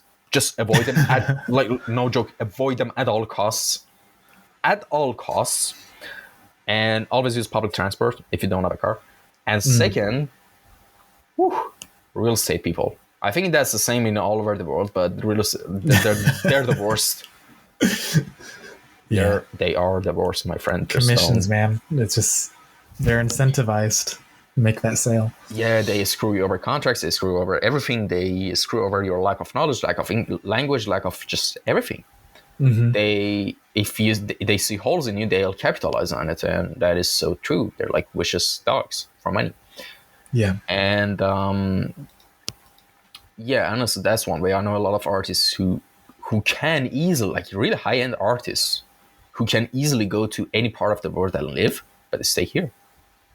Mm-hmm. The currency, that's the key. And of course, like I think I've told you before the call, my plan is to go to Canada. Yeah. And I actually got an application. I got applied to a college, and I'm trying to at the start of January 2024. But it's the visa problem I'm having. So if that gets fixed, I'm there. But my Rooting plan for is, you, man. That'll be great. Yeah, and I go to Toronto actually, but which is a very expensive city. But the plan is the same. Go there, make a reputation for myself. Like, I mean, this podcast really helped me a lot, find a lot of connections and networking and stuff like that. I mean, 248 episodes, Jesus Christ. And yeah, my plan is to just get good at there. And once I'm settled and I can maintain, if I can have a stable life in a big city in the Northern Hemisphere in the United States, you can live like a king anywhere else in the world, and especially in third world countries, you know, like Thailand, like even China, like Japan. If you have like, you know, I don't know, make 48, 50K a year, which is for a junior, that's good money. For a medium level person, I guess that's not. But even that amount, if you can make that every year remotely, you're good. You're set. You're more than set. Trust me. Especially remote. Yeah.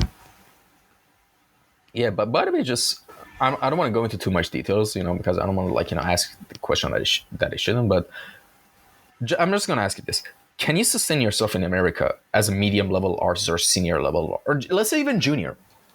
Can you make rent money and all your expenses with all the taxes involved? Can you make a living? It's gonna matter where you live for sure. Oh yeah, that state, yeah. And I think California, it's doable, but it definitely depends on the job. I've got friends, an artist named Jessica Wijaya, who worked at GadgetBot. They're an independent contracting studio who does outsourcing. Yeah, thank you. That does a lot of work for Apex Legends. And she was working on their independent graphic novel. And what they paid wasn't enough to make rent plus everything else that you needed. So she was doing other things on the side, selling her own prints at conventions. For myself, out in the Midwest, where the cost of a house is a quarter of the price or even an eighth of the price in many cases, it's been... I've made the same wages as her, and it's more than enough.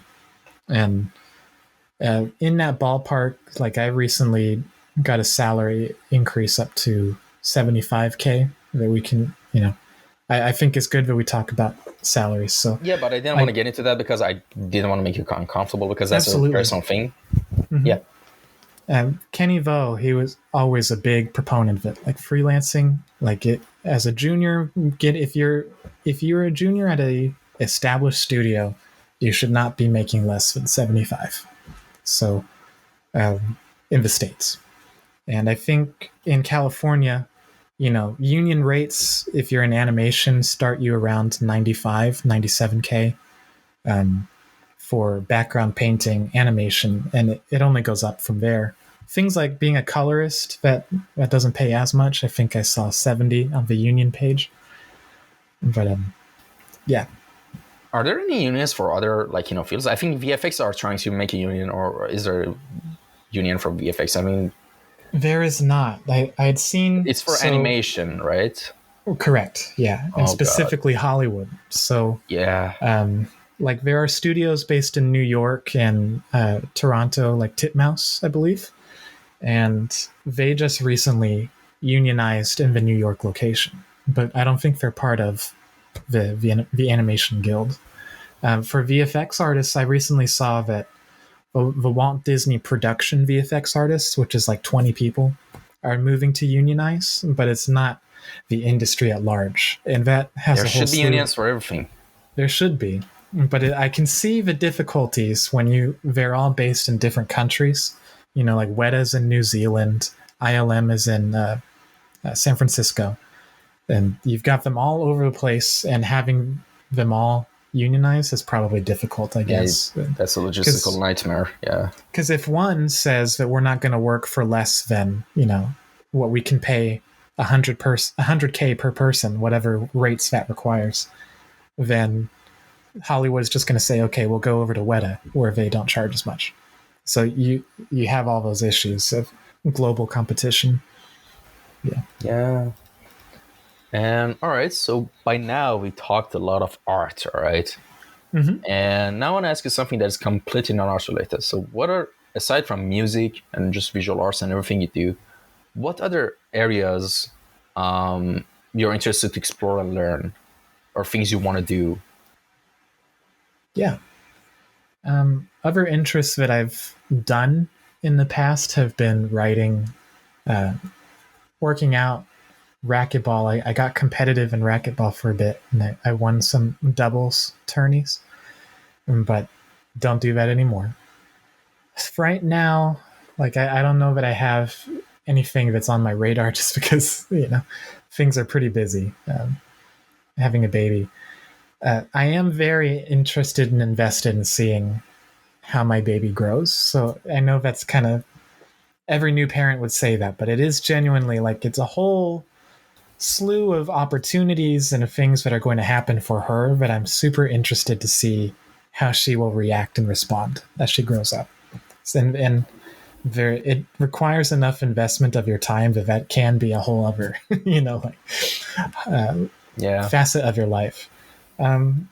We do like to go out hiking in Kansas City. There's a lot of hills. So outside of art, like when we have time, I have 2 border collies, 2 dogs. And I make an effort every weekend to take them to a different hiking location. And during the week, I walk them for an hour in the morning and afternoon. And yeah. All right, awesome. And are you doing this, are you doing that thing with a lot of new parents are doing? They take pictures every month or every week of the kid and see. But because there was this guy who took picture every week of his daughter for 21 years, and the video I think got super viral in multiple times. It was really seen one. There was a guy who took photos of himself for many years. Oh, that one, he's just blank expression and he's just changing beers. Yeah. Oh, that one is memed to hell, honestly. But my wife takes, at least 10 pictures every week. So I'm sure that's good. That's good. There will be plenty to see, but it's not in that viral way where it's in the same position, same picture. No.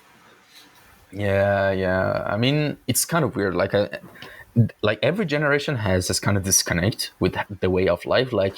I don't know about your parents or how you were raised, but when our parents, of course, it was those analog cameras, right? We weren't, at least in Iran, there wasn't any digital cameras that much, in early 2000s.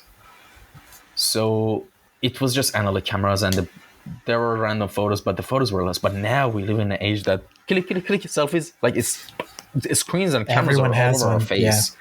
Yeah. And as I said, there's a disconnect between the generations. I think it's a bit weird, honestly. I wish I could just sometimes, my eyes have strained a lot these days. But everything we do is with devices. Everything we can't.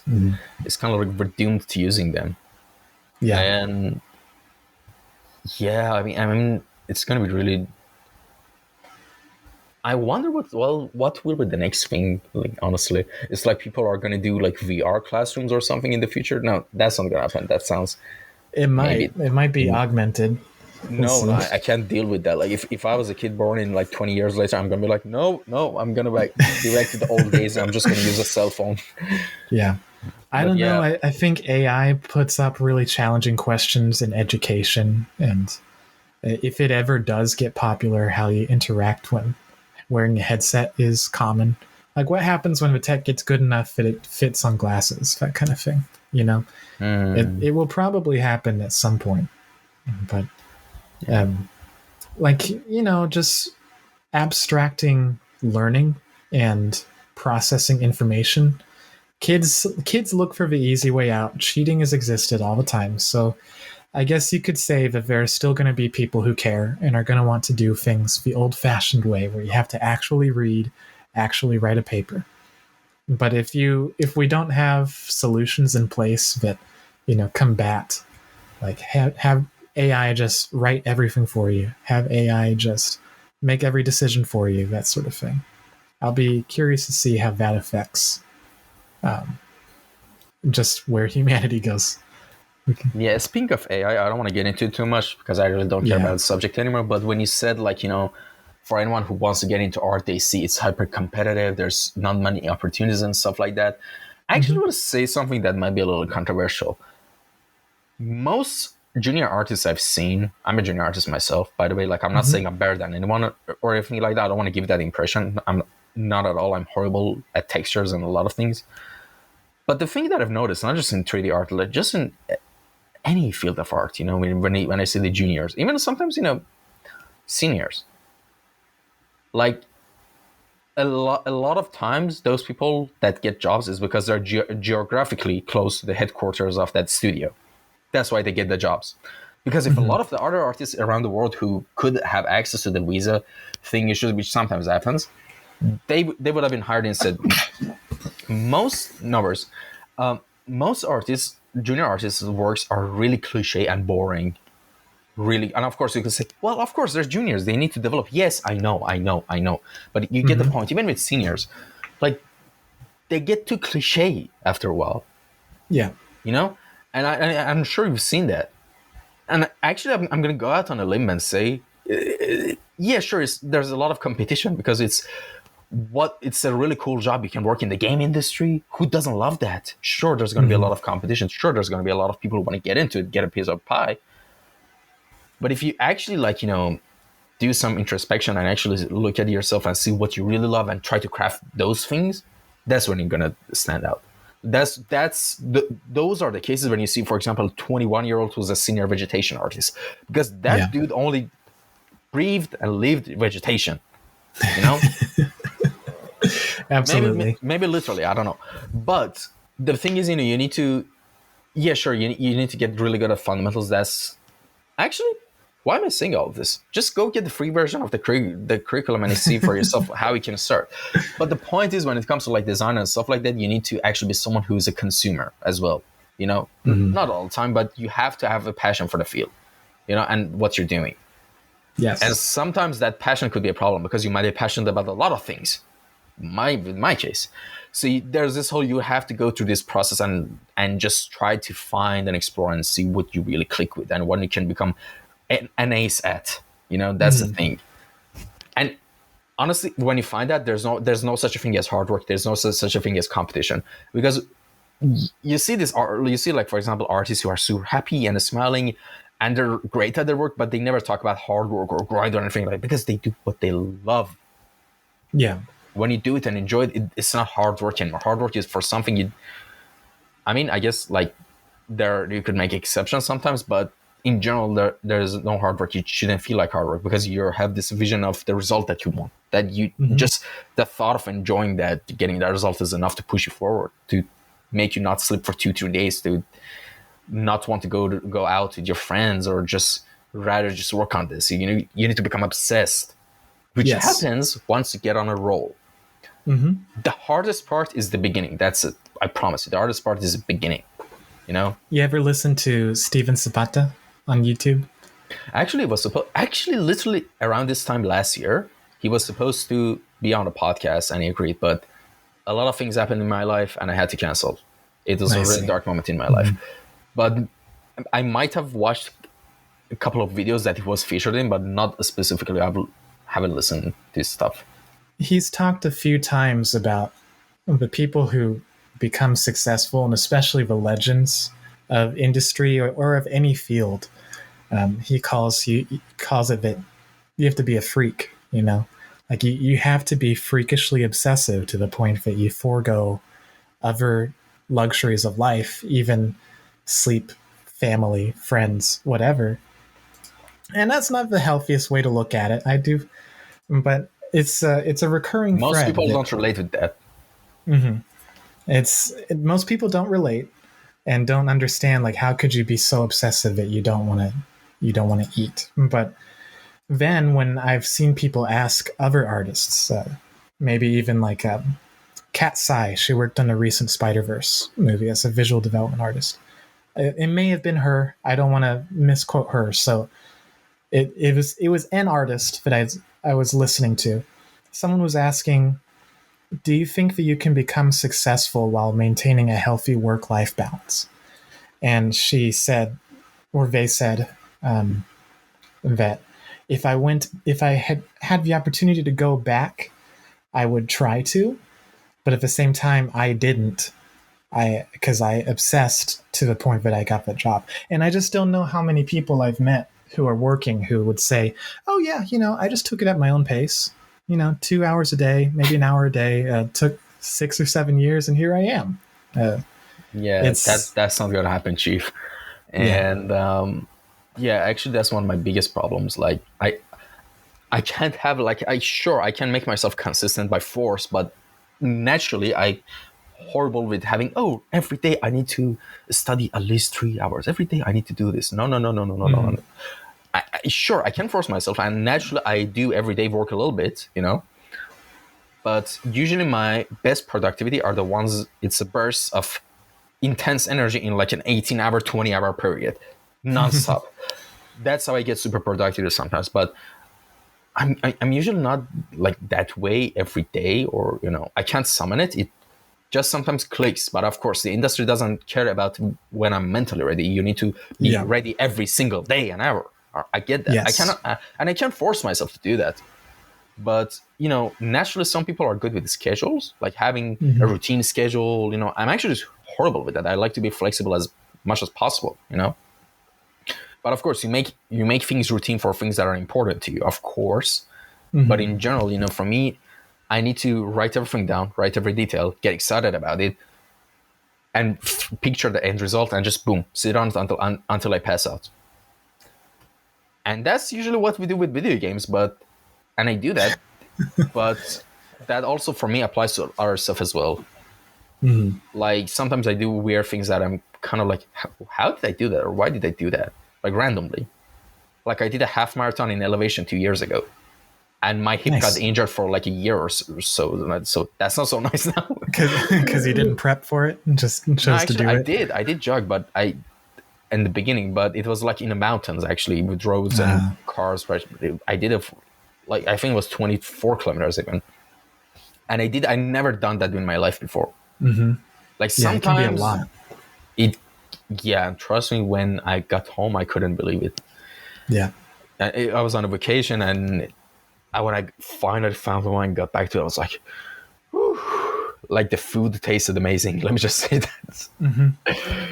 And sometimes it's random things happen for me. Actually, leave down in the comments for anyone if they're like that as well. I mean, for me, like I'm kind of have really weird ADHD as well. And it makes that bipolar, you get this result, I guess. But I've even seen, the reason I mention that is because I've seen people who are not diagnosed, but they're still kind of like intuitively like that. There's like a difference between a sprinter and a marathon runner, And my brain is a sprinter, Yeah. And I don't know about you, but what are you actually? How would you define yourself actually? Are you more of a sprinter or a marathon runner?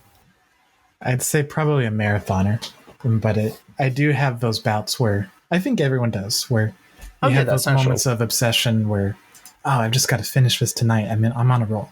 But yeah, it's I do think I'm able to come by and chip away at it each day.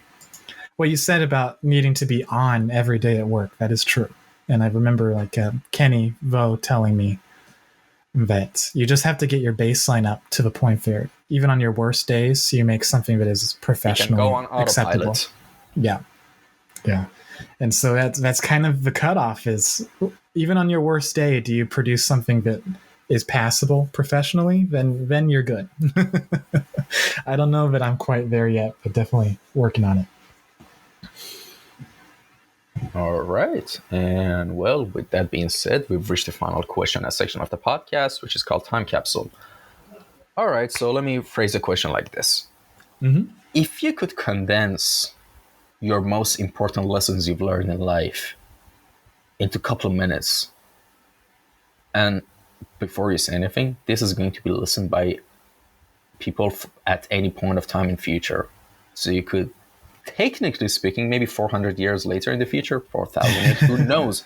Maybe an apocalypse happens 20 years later and the whole data centers will be wiped and that will never happen. But imagine in a scenario when that happens. What would you have to say to anyone who's listening right now and to anyone who might listen to the future at any point of time in future? What would be your most important things you could say that you've learned from your life experience? Good question. That's a nice thinker. Give me a moment.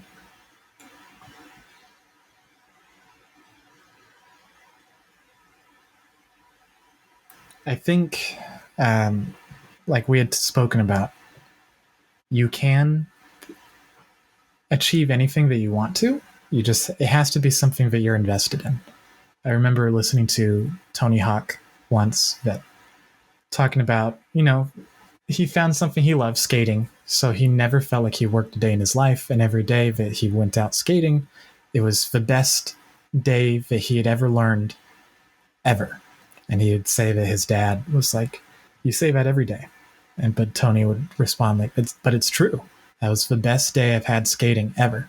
And just got to the point where, without even realizing it, propelled himself to the top. It's hard to find what works for you. And so you have to branch out. You have to try different things, at least from my perspective. It could have been music, maybe not. Could have been writing. I do think with enough experience, I've come to the conclusion that I am a creative person. I could have probably made one of those things work, but life leads you down different valleys and ended up at art, and it's resonated more strongly than anything prior in my life experience has. So there, like I found something that I genuinely clicked with and pushed hard enough that I became successful, even with something that people consistently say is not something that you make success in. So that's one. But two, it would also be, if I were to think of something beyond that, it might be roll with the punches, right? So, and maybe punches aren't the right thing to say. It feeds back into the prior point. I guess I'm still on that roll with where your life takes you. It doesn't always have to be that you have that one thing in mind and you beeline it.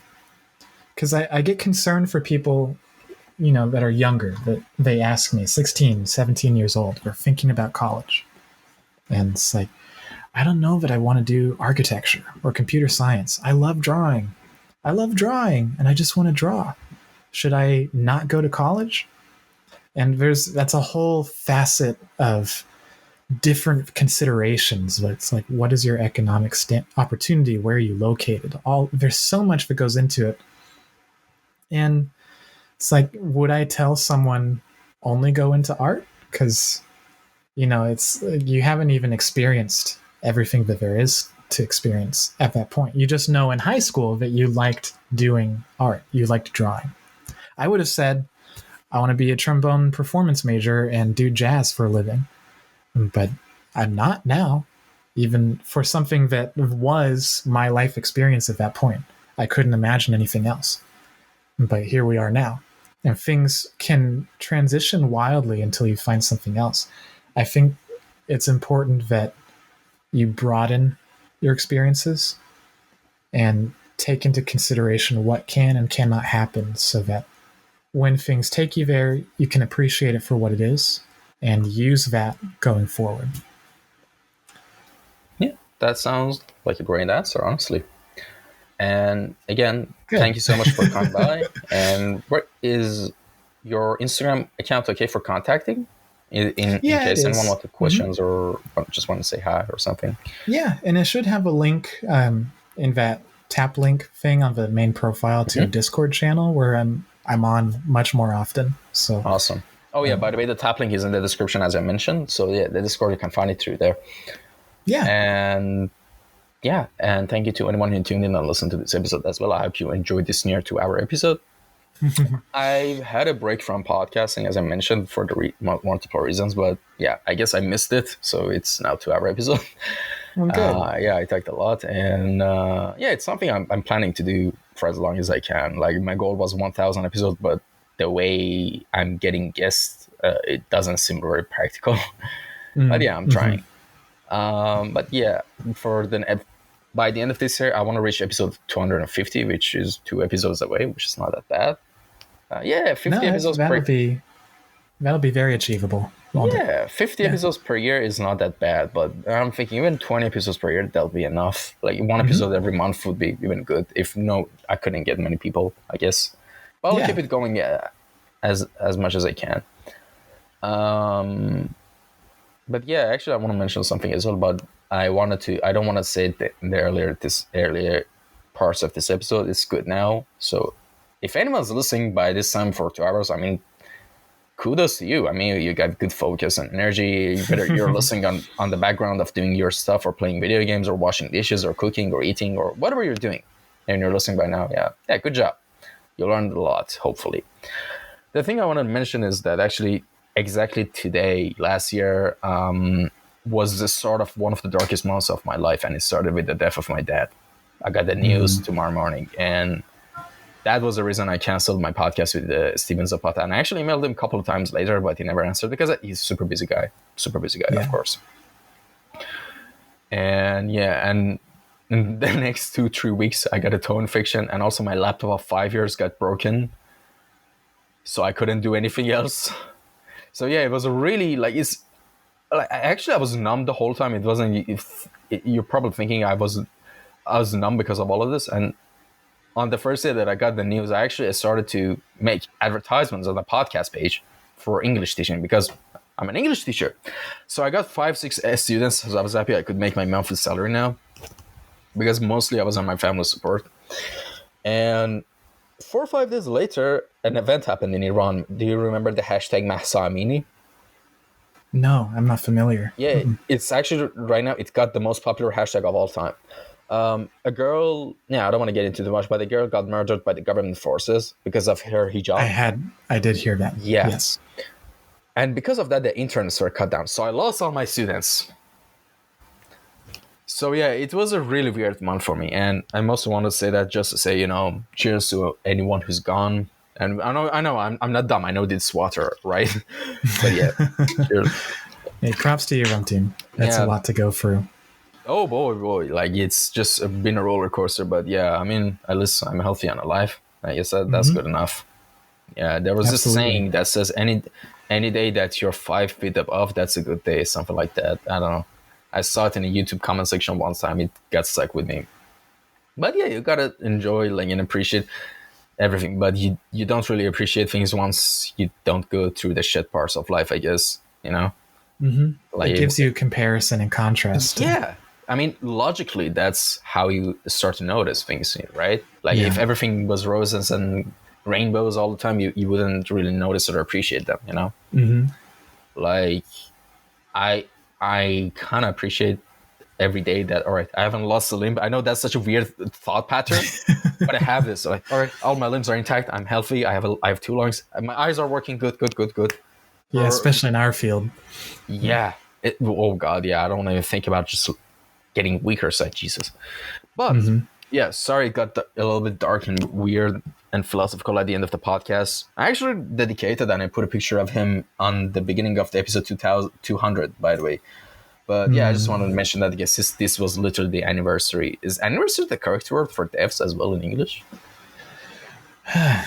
Technically, I guess it is.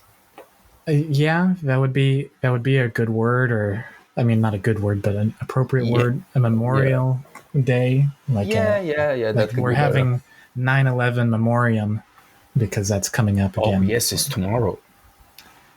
Yeah, it's like I had seen a whole biker gang that was driving down the highway. They had a police escort, and there was like 500 people on motorbikes waving American flags.